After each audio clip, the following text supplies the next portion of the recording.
Die Schnecke ist endlich angekommen. Das Schneckentempo hat sich gelohnt.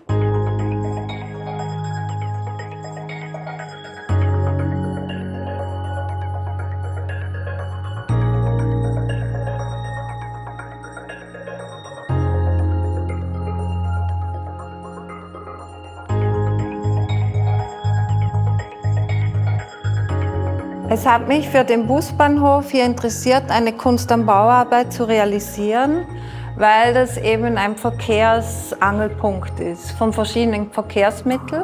Also die Architektur war optimal, wo ich dann endlich wusste, wie sie wird, weil ich eben diese Billboards ganz gerne auf Häuser setze.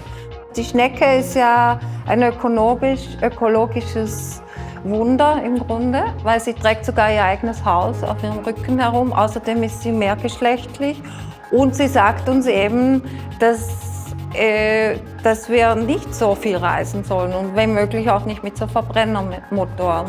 Und das ist der Widerspruch, der sich hier auftut zwischen meinem Bild und dem, was hier am Fernbusbahnhof passiert. Aber es ist andererseits auch ein sehr billiges Mittel, wenn es jetzt wieder in Widerspruch geht, wegen Klassismus, dass Leute, die nicht viel Geld haben, das eben gut benutzen können. Also richtig ist falsch. Dieses Bild ist ja hier drinnen in der Bushaltestelle Wartesaal. Und wenn ich jetzt reinkomme, funktioniert das super, weil das auch ein bisschen wie eine Ruhe von einer Kirche hat. Die Frau ist vielleicht die Reisende und der Mann könnte ein Homeless sein, man weiß es nicht so genau.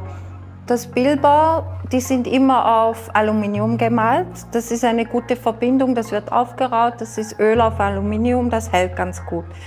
Das Wetter malt aber mit, manche Leute machen Graffiti drauf. Das sind Sachen, die gehören dazu. Es geht darum, die Malerei in den Außenraum zu werfen, sie dem auszusetzen, sie nicht museal zu haben und die uralte Malerei zu entschlacken und in die Jetztzeit zu drehen. Das sind alles Mittel, die ich da anwende, warum ich das machen will.